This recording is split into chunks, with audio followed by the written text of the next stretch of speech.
Bonsoir à toutes et à tous et merci à vous de nous rejoindre pour cette nouvelle édition. Voici les titres qui vous seront développés.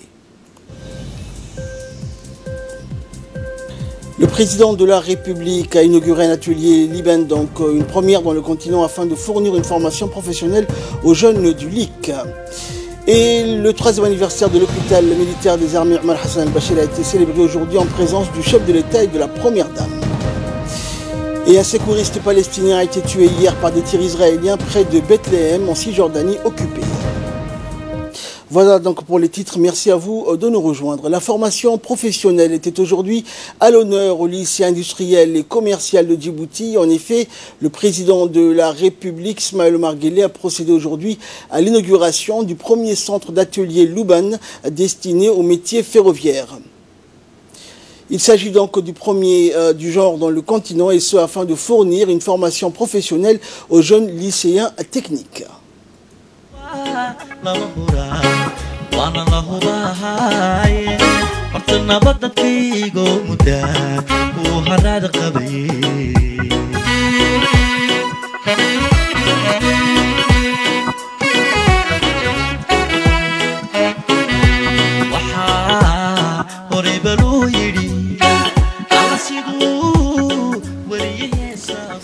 L'atelier Louban donc a été créé en 2016 pour la première fois par la municipalité chinoise de Tianjin.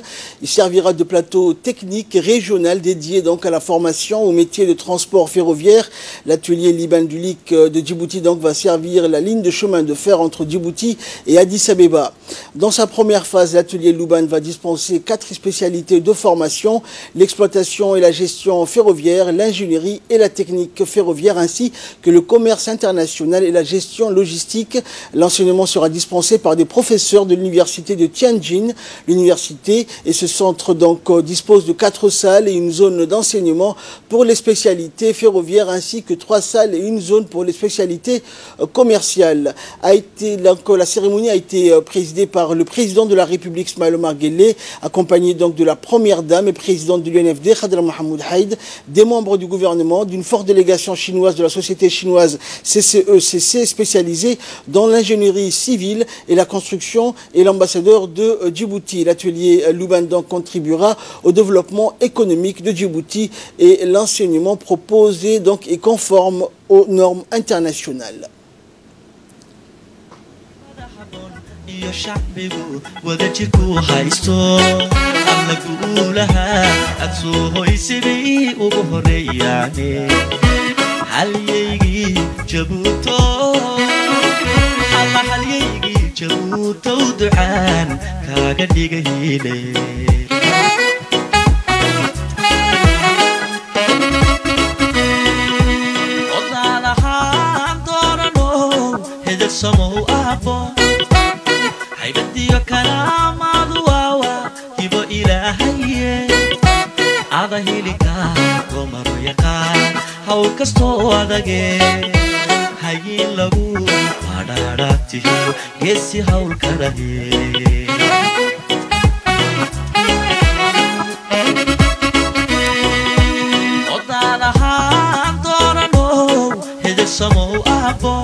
Waddankeena hana qaaday iyo horumarka dhaqaalaha hagaagiyo dhismaha heerka sare gaadhay caddeed inay saboolnimo hadhaa loo xaloosiyaye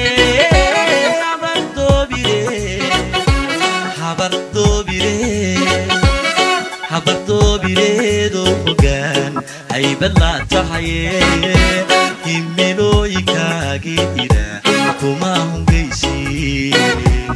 hungaysiine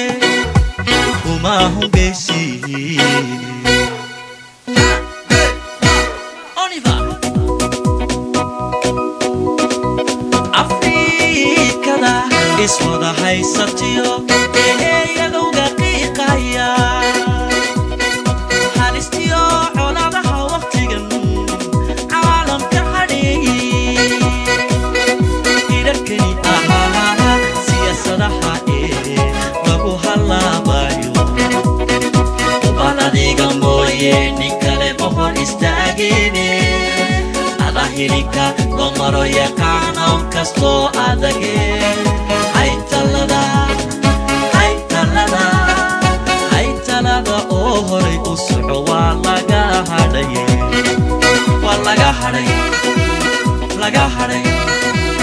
laga hadhay afrikada iswada haysatiyo eeyadowga qiiqaya halistiyo coladaha waqtigan caalamka hadheeyey hirarkani ahaa siyaasadaha lagu halaabayo baladiga mooye nin kale mohor istaagine adahilika loo maro yaqaan hawl kastoo adage haytalada oo horay u soco waa laga. Et le ministre de l'Éducation nationale et de la formation professionnelle Moustapha Mohamed Mahamoud a remis donc au directeur général de la commission de l'éducation de Tianjin, Yu Zhonghu, la validation des spécialités ferroviaires et de la licence professionnelle connue sous le nom de Bac Pro plus 3. Et en même temps, le président de l'université professionnelle de Tianjin pour les techniques ferroviaires a remis le manuel de formation des enseignants et le programme de formation des étudiants de deux classes de formation en exploitation et gestion ferroviaire et en ingénierie et technique ferroviaire au proviseur du lycée industriel et commercial Abdi Jama.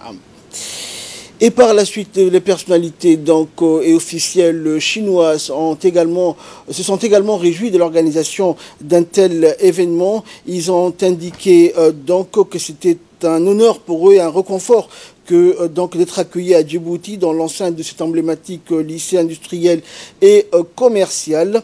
Et donc, ils ont indiqué que cet établissement, le LIC, demeurait un établissement de référence en matière de formation technique et professionnelle en République de Djibouti, d'autant plus que c'est pour la deuxième fois en 2 ans que ils visitent cet établissement. Cela démontre, ont-ils indiqué, l'importance qu'accorde le gouvernement djiboutien à la formation des jeunes djiboutiens aux métiers industriels et commerciaux, un secteur porteur et de plus en plus apprécié et prisé par les étudiants djiboutiens.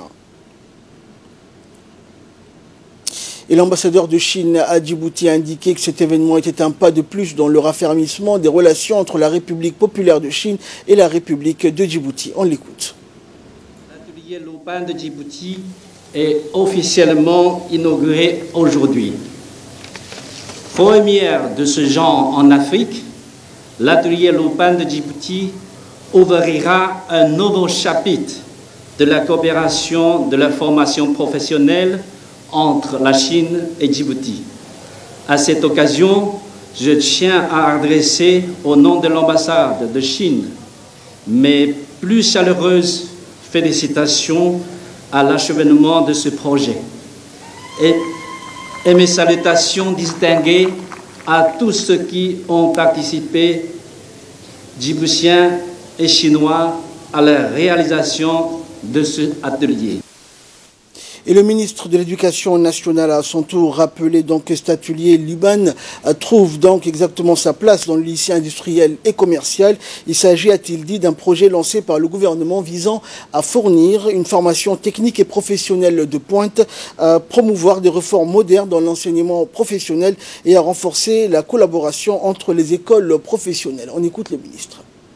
Président, c'est pour nous un grand honneur et un réconfort que de vous accueillir ici, aujourd'hui, dans l'enceinte de cet emblématique lycée industriel et commercial, le LIC, qui demeure un établissement de référence en matière de formation professionnelle et technique en République de Djibouti. D'autant plus que c'est pour la deuxième fois en 2 ans que vous l'honorez de votre visite.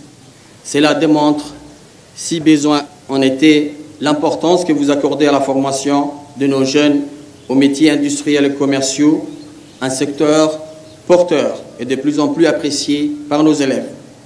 Monsieur le Président, Mesdames et Messieurs, agir et anticiper pour faire face au chômage de nos jeunes, pour faciliter leur insertion professionnelle, pour contribuer à la création d'emplois, leur mettre les pieds à l'étrier pour les inciter à créer des emplois, à créer leur propre entreprise, à être leur propre employeur, leur inculquer une culture et une éthique professionnelle, faisant d'eux des citoyens à même de s'adapter aux exigences du marché du travail, leur dispenser une formation de qualité répondant à des normes internationales et qui développe leur potentiel et leurs compétences et qui leur rend performants et compétitifs.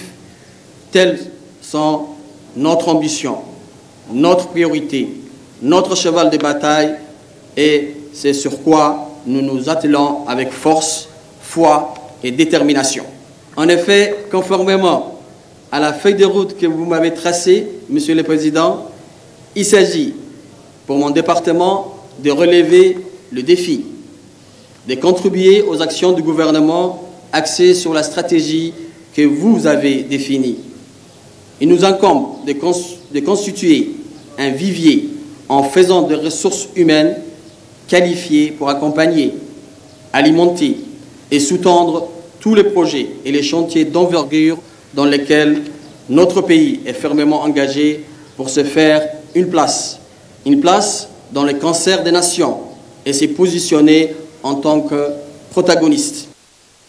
Et poursuivant, le ministre de l'Éducation nationale a souligné par la suite que l'objectif premier était de dispenser une formation professionnelle à la jeunesse djiboutienne afin de promouvoir l'innovation et l'esprit entrepreneurial. On l'écoute. Monsieur le Président, Mesdames et Messieurs, la construction de l'atelier Luban à Djibouti est un projet porté par le ministère de l'Éducation nationale et de la formation professionnelle, réalisé grâce au concours financier et technique précieux de nos amis chinois, et je tiens ici à remercier solennellement la commission de l'éducation de la municipalité de Tianjin, l'université professionnelle de Tianjin pour les techniques ferroviaires et la China Civil Engineering Construction Corporation et bien sûr les lycées professionnels et commerciaux de Tianjin. L'atelier Luban est une marque internationale de l'enseignement professionnel initié donc par la municipalité de Tianjin, et depuis 2016, 7 ateliers Luban ont été construits dans les pays tels que la Thaïlande, le Royaume-Uni, l'Inde, l'Indonésie, le Pakistan, le Cambodge et le Portugal. Djibouti est le premier en Afrique à en disposer et nous en sommes fiers, Monsieur l'ambassadeur, Monsieur le maire. L'atelier Luban de Djibouti est un plateau technique régional dédié donc à la formation au métier du transport ferroviaire, et il sera dédié à Djibouti et à servir la ligne de chemin de fer Djibouti-Addis Abeba et contribuer du fait au développement économique djiboutien. Il prend le programme ingénierie de pratique et d'innovation comme mode d'enseignement. les normes internationales d'enseignement professionnel comme base fondamentale et la priorité de la formation des professeurs et les ressources d'enseignement nécessaires comme garantie. Et prenant la parole, le président de la République a dans son allocution souligné que la jeunesse est le capital humain pour construire le monde de demain, bâtir un nouveau contrat social pour répondre aux défis mondiaux en constante évolution. On écoute le chef de l'État. Alhamdulillah, wassalatu wassalamu ala rasulih al-amin, sayyidina wa habibina Muhammadin sallallahu alayhi wa sallam. Mesdames et messieurs, c'est pour moi un réel plaisir d'être parmi vous aujourd'hui au lycée industriel et commercial de Djibouti et de partager les joies de cette inauguration avec l'ensemble de ses élèves et de ses professeurs. C'est l'occasion également pour moi de partager avec vous quelques perspectives. Je voudrais d'abord parler de ce lycée qui nous livre au départ son histoire, quelques enseignements. Par son cheminement singulier, le LIC a toujours gardé cette place particulière dans nos cœurs et nos esprits. Au début, incompris dans le choix de son positionnement dans le système éducatif, il a été perçu à tort comme une voie secondaire face aux autres filières généralistes. Grâce au sérieux de son offre de formation, par la qualité et la pertinence des qualifications qu'il a su offrir à ses élèves, le LIC réalise des performances qui lui permettent de devenir un des plus grands établissements scolaires qui possède le taux d'insertion professionnelle le plus élevé. Mais aussi, il est celui qui est le plus en phase avec son temps et avec nos besoins en développement. C'est la raison pour laquelle des projets tels que celui de l'atelier Louban illustrent bien mes propos. Premier du genre en Afrique, il a pour objectif, avec des équipements à la pointe de la technologie, de développer une formation professionnelle plus centrée sur les métiers de la logistique et du transport, notamment ferroviaire, ce qui en fait une aubaine puisqu'il épouse notre ambition de développer les infrastructures de notre pays. Voies ferrées, routes, ports et aéroports. Et puisque de grands projets sont encore à venir, c'est beaucoup d'ambition. Et c'est la raison pour laquelle mon gouvernement investit massivement dans la revalorisation des filières professionnelles. Chacun le sait désormais, le puissant atout de notre pays est sa position géostratégique qui lui permet de développer des segments d'activité tels que le transport et la logistique. Et poursuivant, le président de la République a mis en exergue le rôle que joue l'éducation et l'innovation dans l'éducation nationale. Il a indiqué également que cette nouvelle structure éducative va grandement profiter aux étudiants djiboutiens. On écoute le président de la République. En internationale, la meilleure des plus-values réside donc dans le haut niveau de qualification de nos salariés et donc dans le haut niveau de formation de notre jeunesse. Une école plus efficace, c'est aussi une école qui, par l'information et la mise en valeur des potentiels de chacun, construit avec l'élève un projet professionnel qui est avant tout un projet de vie. C'est une chaîne de valeurs que nous devons élaborer à partir de l'école pour bâtir les jeunes citoyens mieux outillés dans cette compétition mondiale. La stratégie du gouvernement tend à favoriser le développement d'une économie compétitive, riche en emplois, fondée sur la transformation du pays en une plateforme logistique et de services attractive pour les entreprises privées, régionales et mondiales. Par conséquent, il est de notre intérêt de nous positionner en créateurs de valeur et de participer à l'invention du monde de demain. Pour cela, Le ministère de l'Éducation nationale et de la formation professionnelle, avec celui de l'enseignement supérieur, ont un rôle à jouer éminent et décisif à jouer en matière de formation du capital humain.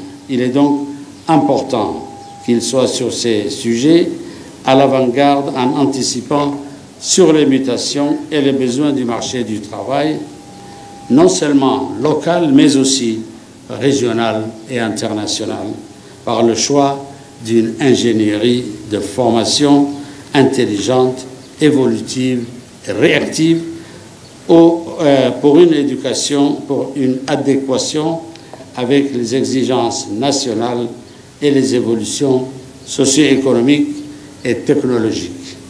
Ce projet du Louban témoigne également, si besoin était, de l'étroite collaboration entre la République populaire de Chine et notre pays en faveur du développement et toujours dans l'esprit de ce partenariat économique gagnant-gagnant.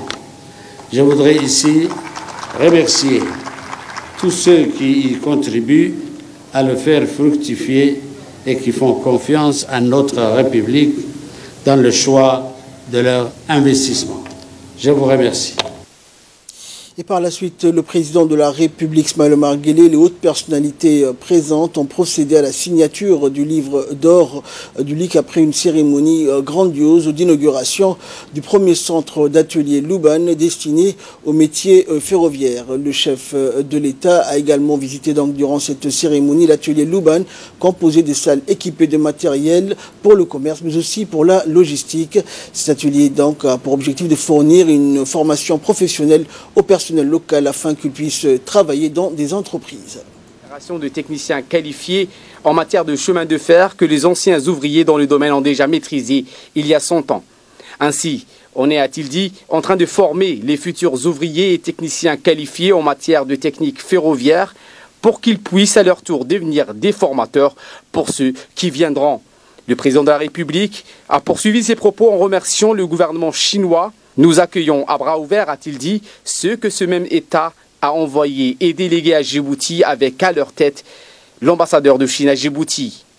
Pour finir, nous exhortons et recommandons à nos jeunes en formation en matière de technique ferroviaire de ne pas rater cette opportunité et d'en profiter pleinement. En nouvelle nationale, toujours, le 3e anniversaire de l'hôpital militaire des armées Omar Hassan al-Bashir a été célébré aujourd'hui. Une cérémonie haute en couleur placée sous l'égide du président de la République, Ismaël Omar Guelleh, accompagné de la première dame et présidente de l'UNFD, Mme Khadra Mahmoud Haïd. Le président de la République, Ismaël Omar Guelleh, accompagné de la première dame et présidente de l'UNFD, ont été accueillis ici à l'hôpital militaire Omar Hassan al-Bashir. Le président de la République procédera à l'inauguration officielle d'une unité de traitement des infarctus et la mise en service de l'IRM qui constitue une gamme hautement sophistiquée de la radiologie moderne. Le 3e anniversaire de l'hôpital militaire des armées Omar Hassan al-Bashir a été célébré aujourd'hui. Une cérémonie haute en couleur placée sous l'égide du président de la République, Ismaël Omar Guelleh, accompagné de la première dame et présidente de l'UNFD, Mme Khadra Mahmoud Haïd, s'est tenue ce matin. Le centre hospitalier a une capacité de plus de 130 lits. Il abrite des équipements médicaux modernes et comprend notamment un service d'urgence, une maternité, un bloc opératoire, une unité d'anesthésie et de réanimation. À son arrivée, le président de la République, accompagné de son épouse, a été accueilli par le Premier ministre Abdourader Kamil Mohamed, le ministre de la Défense chargé des relations avec le Parlement Ali Hassan Bahdoun, le chef d'état-major général des armées, le général de corps d'armée Zakaria Cheikh Ibrahim.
Une cérémonie haute en couleur a été érigée pour l'occasion.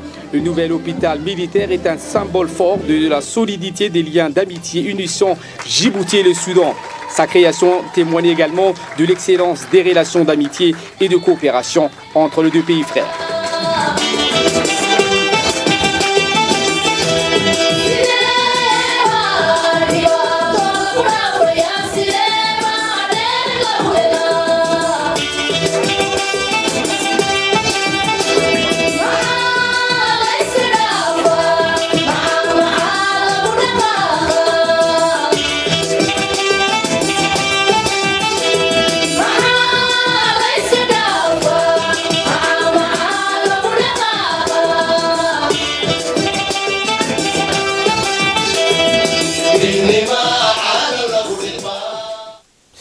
Et par la suite, entamant la série des interventions, le médecin et colonel-major Ahmed Hassan Boulalé, directeur du service de santé des armées, a dans son discours présenté les grandes réalisations de l'hôpital depuis sa création. Nous l'écoutons.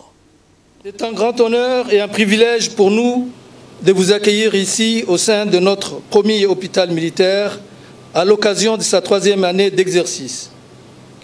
Tout d'abord, au nom du ministre de la Défense, chargé des relations avec le Parlement, du chef d'état-major général des armées et du personnel du service de santé des armées, nous tenons à vous exprimer toute notre gratitude pour avoir répondu à notre invitation malgré votre agenda lourdement chargé afin de célébrer ensemble le 3e anniversaire de l'hôpital militaire Omar Hassan el-Béchir. Il est important de rappeler que la réalisation de ces précieux projets depuis sa conception jusqu'à son ouverture le 11 février 2016, découlait de la vision et de la volonté politique de son Excellence, Monsieur le Président de la République, chef de gouvernement et chef suprême des armées, ainsi que l'appui sans faille du ministère de la Défense. Permettez, Excellence, Monsieur le Président, de vous citer quelques réalisations majeures durant ces 3 années. À commencer par l'envoi de plus de 25 médecins militaires en formation de spécialisation dans de différents domaines médicaux auprès de nos pays amis et dont les 7 premiers sont attendus durant 2019.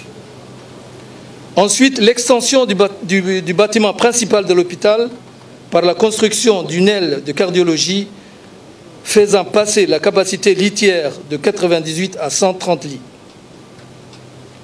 La mise en place d'un dispositif médical avancé en cas d'afflux massif des blessés. La création de structures de soutien à cet hôpital, telles qu'une banque de sang, une unité de production d'oxygène et un atelier de maintenance biomédicale et une pharmacie centrale. Et ensuite, une vidéo portant donc sur les grandes réalisations de l'hôpital a été projetée, portant donc sur le bilan de personnes soignées par an dans tous les domaines médicaux et par-dessus tout la mise en place d'un dispositif médical avancé en cas d'afflux massif des blessés, plan blanc hospitalier. Et le colonel Nachad Fathi Ahmed a lui aussi donc fait une présentation des nouveaux bâtiments nouvellement équipés. Et une fois donc fini, le président de la République a eu une visite de la nouvelle extension, pavillon respectivement spécialisé d'un service d'endoscopie, un nouveau service de cardiologie et un service de coronorographie. Avec ces tout nouveaux équipements, les uns et les autres sont appelés donc à répondre aux attentes des soldats, de nos forces armées et de leurs familles en prestations médicales de qualité. Cet événement donc a regroupé sur place l'ensemble des membres du gouvernement, des parlementaires, des représentants des corps diplomatiques et d'organisations internationales accréditées au pays, ainsi que de hautes personnalités civiles et militaires.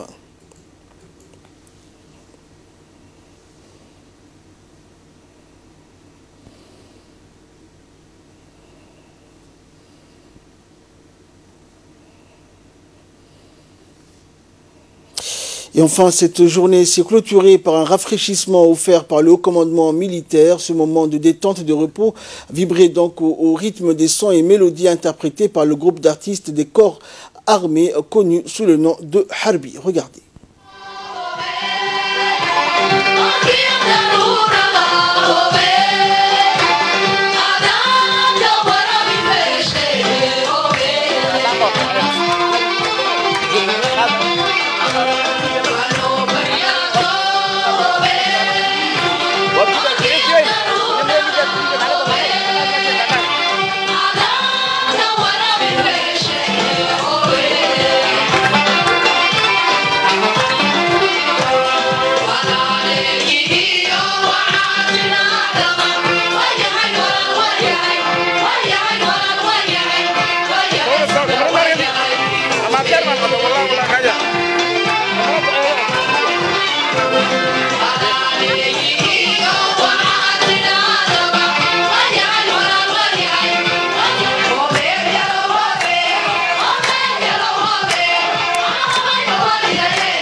dans une interview qu'il nous a accordée à l'issue de cette cérémonie au micro de notre collègue Ali Abdillahi, le président de la République s'est réjoui de sa participation à la commémoration du 3e anniversaire de cet hôpital militaire. On écoute le chef de l'État.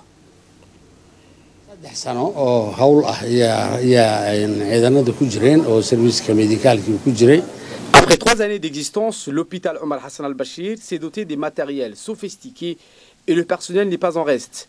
Nos médecins répondent aujourd'hui à ces normes et spécialités de nouveaux genres.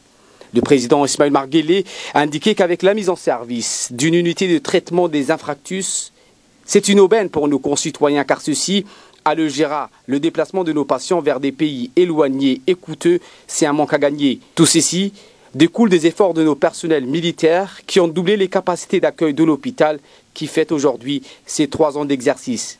Je ne peux que leur féliciter en premier le chef d'état-major, le général de corps d'armée Zakaria Cheikh Ibrahim.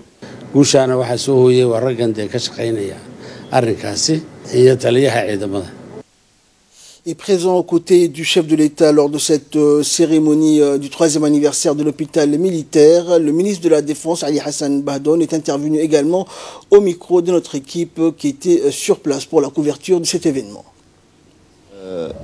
Je voulais d'abord féliciter toute l'équipe qui a travaillé sur ce grand projet. C'est une œuvre utile qu'ils ont faite.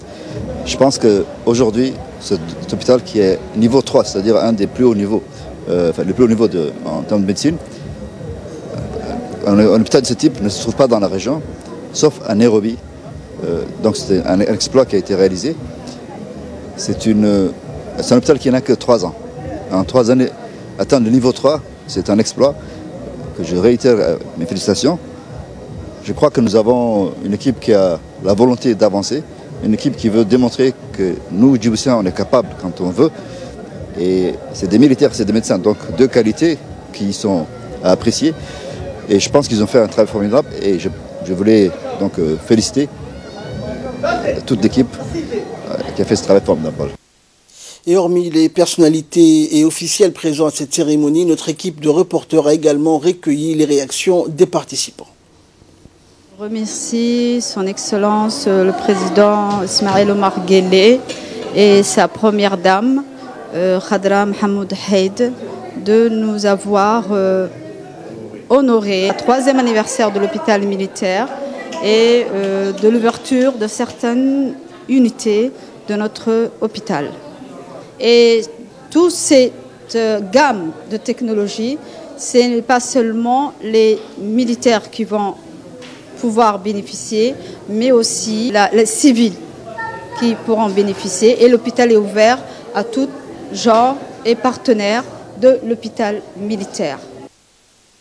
Dans le reste de l'actualité, le ministre délégué chargé du commerce, Hassan Ahmad Ibrahim, a entrepris du 23 au 27 mars une visite de travail à Genève, en Suisse, afin de rencontrer le haut responsable des agences onusiennes et autres partenaires multilatéraux chargés de la mise en œuvre de la politique commerciale. Les différents entretiens menés par le ministre ont porté, entre autres, sur les voies et moyens permettant de renforcer les relations de coopération entre la République de Djibouti et ses organisations internationales ayant en charge la promotion du commerce international. L'objectif principal de la mission du ministre consistait donc d'une part à porter au niveau international les réformes engagées par Djibouti dans le domaine de la politique commerciale, en particulier la nouvelle politique nationale de la normalisation, et d'autre part de nouer des partenariats solides avec les organismes spécialisés en vue d'un programme de mise en œuvre de la normalisation au niveau national.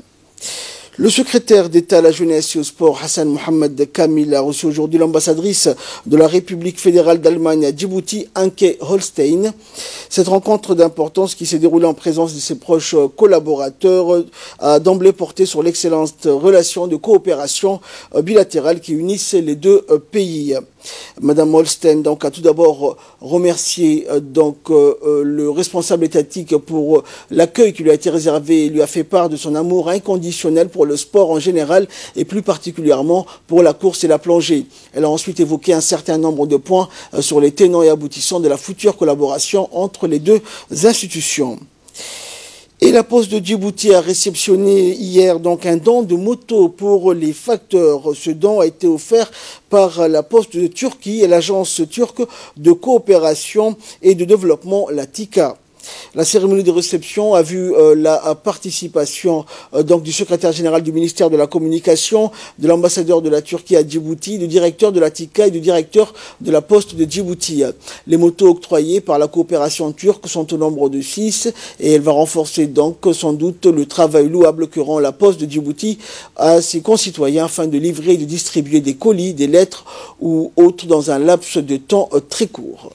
Et de remise de 6 motos qui seront à la disposition de notre cher poste de Djibouti, qui vont permettre, Inch'Allah, à renforcer les très belles services que notre cher poste fournit à nos citoyens de notre chère République de Djibouti.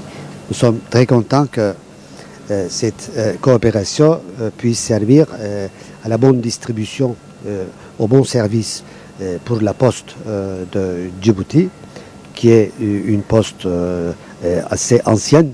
La Turquie donc, a une ambassade établie depuis 5 ans à Djibouti pour, n'est-ce pas, développer les relations d'amitié et de fraternité entre les deux peuples amis et frères. Et notre coopération avec Djibouti continue dans beaucoup de domaines et ça va perdurer longtemps, à long terme dans l'avenir, non seulement dans le domaine de la poste, mais dans plusieurs domaines de la vie. Et donc nous travaillerons toujours en étroite collaboration avec nos amis de Djibouti. Et pour sa part, le secrétaire général du ministère de la Communication a remercié donc dans son intervention l'agence TICA et la Poste de Turquie pour ce geste louable et a rappelé que Djibouti et la Turquie entretiennent des relations séculaires historiques.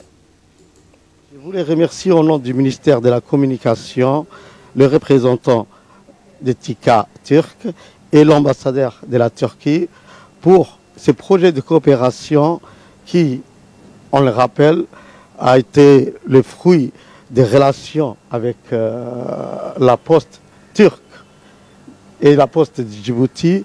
Et je crois que c'est une coopération qui va durer, qui va s'inscrire dans la durée, car nous savons qu'avec la Turquie, nos relations sont séculaires. Ça ne date pas d'hier, ni, comme le disait, c'est la représentation qui est de 5 ans, mais nos relations sont très séculaires. Donc, j'espère que ces projets, cette remise des 6 motos va s'être suivie d'un certain nombre de projets qui nous permettront de développer la poste de Djibouti et la coopération entre la Turquie et Djibouti. Et en nouvelles du monde à présent, après le cyclone dévastateur Idai et des inondations meurtrières, le Mozambique est confronté à un début d'épidémie de choléra à Berai et dans les environs. 5 cas ont été confirmés par les autorités. Dévastateur Idai, des inondations meurtrières, le Mozambique est confronté à un début d'épidémie de choléra à Beira. Dans les environs de 5 cas ont été confirmés par les autorités. Des mesures sont mises en place pour limiter l'impact du choléra. 1 million de doses de vaccins doivent arriver ce week-end dans la région. Mais l'épidémie était inévitable compte tenu des eaux stagnantes de la proximité dans le centre d'hébergement où s'entassent les rescapés. Idai a fait près de 500 morts et des centaines de milliers de sans-abri. Outre le choléra, les diarrhées, les eaux stagnantes, les mauvaises conditions d'hygiène, les difficultés d'approvisionnement en eau potable favorisent les risques de typhus et de paludisme. Et enfin, c'était dans les titres, un secouriste palestinien a été tué hier par des tirs israéliens près de Bethléem en Cisjordanie occupée. La suite dans ce commentaire de Samater Saïd.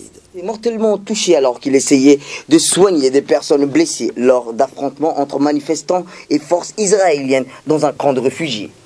Les violences près de Ramallah, des heurts ont également eu lieu près de Ramallah. Des étudiants de l'université palestinienne de Berazet ont lancé des pierres en direction des soldats israéliens qui ont répondu par des tirs de gaz à lacrymogène.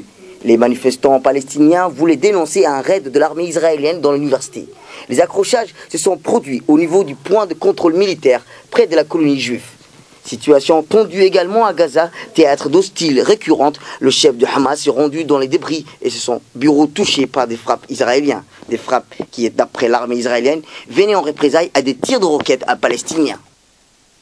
Fin de ce journal. Merci pour votre fidélité. Excellente soirée sur Télé Djibouti.